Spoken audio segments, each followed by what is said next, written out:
Bonjour à tous, bonjour à toutes. Me voilà de retour pour parler des personnes manipulatrices et perverses. Je continue à noter les éléments qui me viennent à l'esprit dans mon petit carnet. Vous voyez, je n'utilise pas l'informatique, je préfère le stylo pour une fois. Enfin, pour une fois.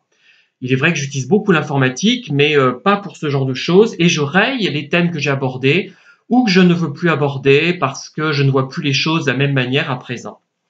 Alors là, j'ai noté, par exemple, mais évidemment, ce thème a souvent été abordé par moi, en l'occurrence, mais je voudrais en reparler.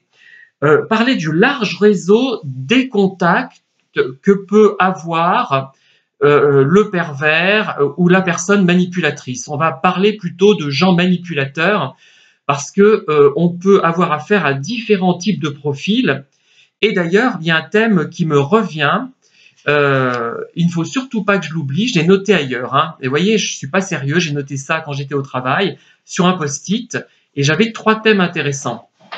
Alors, en fait, on a l'impression que les personnes manipulatrices, quand elles discutent avec quelqu'un, quand elles parlent, quand elles bavardent, on a vraiment l'impression qu'elles connaissent cette personne, mais de façon presque amicale, mais amicale ou quasiment de bon copinage.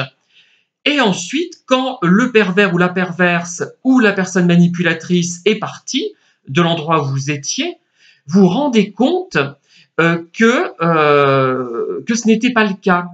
Vous demandez à plusieurs personnes, tiens, tu as des nouvelles de Jean-Jacques, de Jean-Pierre, de Marie-Cécile, je ne sais pas, tous les prénoms sont possibles, hein, évidemment, je ne pense pas qu'il y ait de prénom pervers, encore que si vraiment ce sont les parents qui sont responsables, entre guillemets, de cet état délétère, eh bien, on peut penser qu'il y a des prénoms plus ou moins utilisés. Mais bon, eh bien, on se rend compte quand on demande des nouvelles à une personne qui a côtoyé ce pervers ou cette perverse et que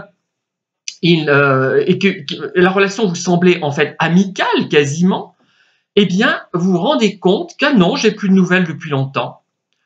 La dernière fois qu'il m'a parlé au téléphone ou qu'il m'a envoyé un mail, c'était il y a 6 mois, 1 an. Vous voyez, c'est incroyable. Et on se rend compte également qu'il vous sort d'un chapeau plein de contacts réels ou fictifs, fictif pour se mettre en valeur, évidemment, pour montrer qu'il plaise à beaucoup et que s'ils ont eu un problème avec vous, c'est à cause de vous, bien évidemment. Hein. Avec toi, ça ne marche pas. Regarde pourtant avec les autres. Je connais plein de gens haut placés, plein de gens intéressants, plein de gens qui sont gentils, qui sont peut-être pas haut placés, mais qui sont bénéfiques, qui me voient comme quelqu'un de vraiment bien, etc. C'est pour vous mettre en échec. Est-ce que c'est vrai, est-ce que c'est pas vrai? Je n'en sais rien. Je pense que c'est vrai et pas vrai à la fois. C'est-à-dire qu'ils développent plein de relations, effectivement, parce que ils ont besoin de se nourrir, d'avoir des cibles pour éviter de sombrer dans la psychose. Parce que moi, je reste convaincu que c'est une structure psychotique de folie qui est sous-jacente à ces personnes, qui est sous-jacente au caractère de ces personnes. C'est évident. Et donc, ils vont développer plein de relations pour être sûr d'en avoir toujours sous la main. Et aussi, il y a un autre phénomène, il y a le fait qu'ils ne le gardent pas longtemps, parce que les gens ne sont pas complètement idiots.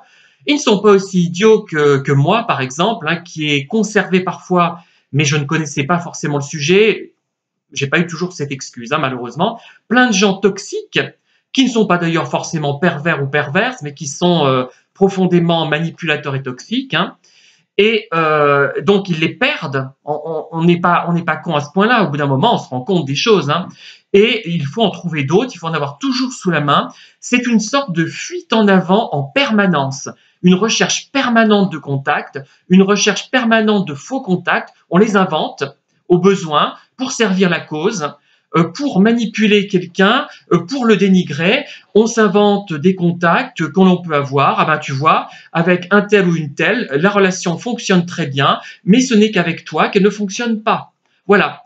Voilà ce que je voulais vous dire. N'hésitez pas à liker, à me faire part de vos commentaires, mais relativement succincts et synthétiques. parce que c'est vrai que c'est un peu long parfois à lire. Merci en tout cas, bonne journée, à très bientôt.